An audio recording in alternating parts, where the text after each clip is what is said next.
So President Trump's nominees, as we've said, sailed their way through the Senate hearings this week. So is this a good omen for the beginning of the second Trump term? Joining me now is Mark Simone, WOR radio show host exemplaraire, and Joe Concha, Fox News contributor and author of The Greatest Comeback Ever. Guess who that was? The smiling, waving hand shows you.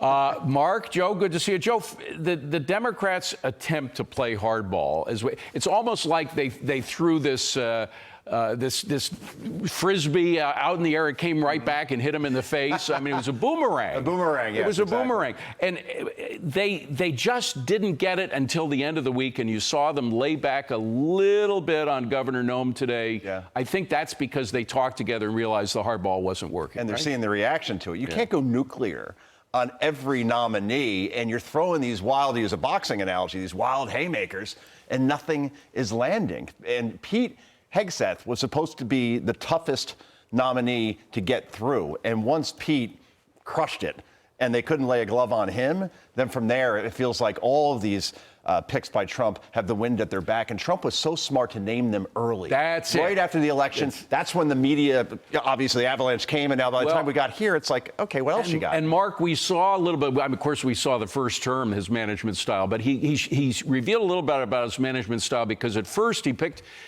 Pete, and then it wasn't sure whether Pete was going to go as whole hog as he needed to win this thing. And he kind of let some things slip out that maybe he was interested in DeSantis. He went to the Army-Navy game with him, Trump did, and then he sat back and just watched, and Pete rose to the occasion. And Trump is a show-me kind of manager, right?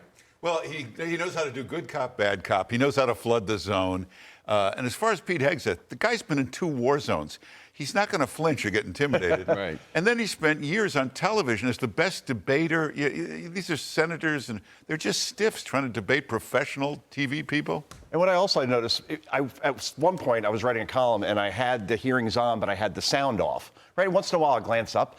When you look at the juxtaposition without audio, how young Trump's nominees look for the most part. Pam Bondi's almost 60. In what world? I mean, that's amazing. That shocked me, but she looks young. young. Look at Governor Nome today. Governor Nome, right? I don't know a Democrat like her. Marco Rubio, and then the other side you have, like, a dusty Dick Durbin. You have Tim Kaine, who looked like the least cultured guy at a bus station. Like, it looked like he just rolled out of bed. Dems look old, and they're supposed to be the cool hip party. They don't look it very dusty much. Dick Durbin. I love your alliteration.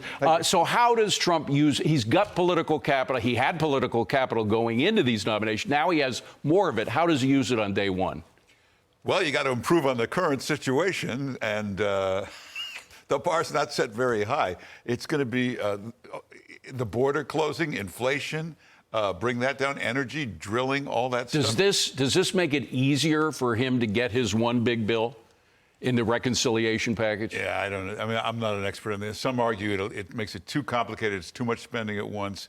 But nobody can bob and weave better than Trump or adjust on the fly. What do you think? Does he have the capital now to push through what he wants, the one big, beautiful bill? Has the capital, does he have the margins, however, in the House? When you have 3 votes, if 3 stray, and we've seen that happen before, then that's a problem. But there's no House Speaker out there that can magically herd all of these cats. But as we've seen so far, Trump wanted Mike Johnson. He got Mike Johnson. He wants all of his cabinet picks approved. Well, he's getting that, too. So right now, with his approval of 57% in terms of his transition, and his approval ratings higher than ever, and Democrats look like a broken, losing party. No, they still don't know. In fact, I wouldn't bet against them. The best thing they could pull out over the past 48 hours is this oligarch thing that Biden pulled out. I mean, somebody, frankly, wrote it for him. I don't think he came up with the idea himself. And then you heard Bernie repeat the oligarch line, and then all of the left-wing television stations and radio stations used the oligarch line, ignoring completely the fact that Kamala had more billionaires on her side than than Donald Trump did,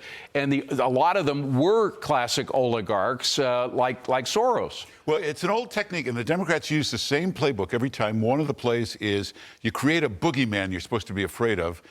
One time it was the Tea Party, one election. Next election was the alt-right. No one knows what the heck that is. Right. One year it was a QAnon. That's a chat room with 12 people on the internet. QAnon. And then last time it was MAGA extremists. Yeah. I don't know what that is. Well, they ripped the Band-Aid off and just started calling him Hitler, and that is eventually what lost the election, right? They just got into stuff that the American people did not want to get into. The Madison Square Garden rally. Remember that? It's an ode to Nazis because the Nazis had a convention there 85 years ago. You know what's happened since that time? 4 Democratic national conventions at Madison Square Garden. It was such a laughable argument. Again, it's the Dems who cried wolf. They overplay their hand with all this hyperbole, and people just start to shut it off after a while. To that one point around like billionaires donating to Kamala Moore, the top 10 congressional districts in this country are all represented by Democrats. Yeah, what does that tell you? That's right. Well, let's switch over to the Hamas deal, which you know a little bit about. What do you think is going to happen, first of all? I mean, is Bibi Netanyahu in trouble now with members of his coalition that don't want the deal? And could that kill the deal from the Israeli side? Well, they'll do phase 1. There's a phase 2 and phase 3. Phase 1 is the release. Yeah, the phase 2 and phase 3 will never happen. Trump takes over on Monday. By Tuesday, they'll have a whole other solution to this. Israel will have the green light. Donald Trump will be on the phone with Iran, carrot and sticking them into getting Hamas. Carrot and sticking them. That's great. Yeah. So, yeah. Well, so we're definitely going to get a repeat of the maximum pressure, which robbed them of all the funds they were using to fund terrorism around the world. Will we get, in addition to that, a real stick, a hit at their nuclear, wherever their facilities are to create a nuclear bomb? Yeah, he usually goes for the non-military. He'll negotiate with them. He'll, he could totally ruin their economy by lowering the price of oil. He could offer let's be friends, let's work something out, kind of. He'll get it done. He calmed North Korea down for 4 years.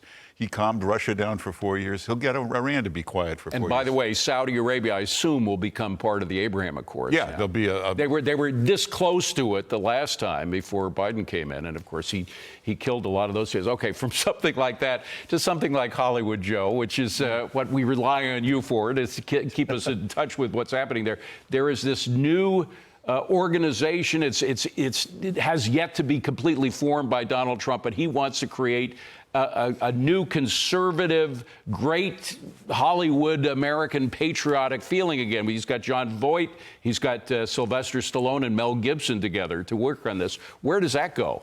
It's going to go to a place of profits, I would think. I mean, think about one of the biggest movies of the decade, Top Gun Maverick, right? Yay, American, jingoistic. Again, Tom Cruise is somehow 60. He looks younger than he did in part 1. And he restored Hollywood. He did. I mean, there was a rebirth of Hollywood because of that movie. Oh, completely, right? And then even Reagan, this last year, got 98% approval by audiences in Rotten Tomatoes and only 15% from Hollywood movie critics because they hated it because obviously, and it was a great movie. And small budget film, it had a limited release, but people loved it. Yeah, Dennis Quaid, he was awesome in it, right? Yeah, so I think there's an appetite for these things more. Yellowstone, for example, on television. There's a lot of people that are being overlooked in terms of audiences, and I think Trump gets that, and Hollywood should start getting that, because you keep doing these movies where you're going to have The Wizard of Oz, for example. It's going to take place in Los Angeles, and Dorothy is going to be black, and that's fine, I guess, but the original movie was perfect. Yeah. Don't touch it. Yeah. Just to have social justice, I'm sorry. And you just get a sense that even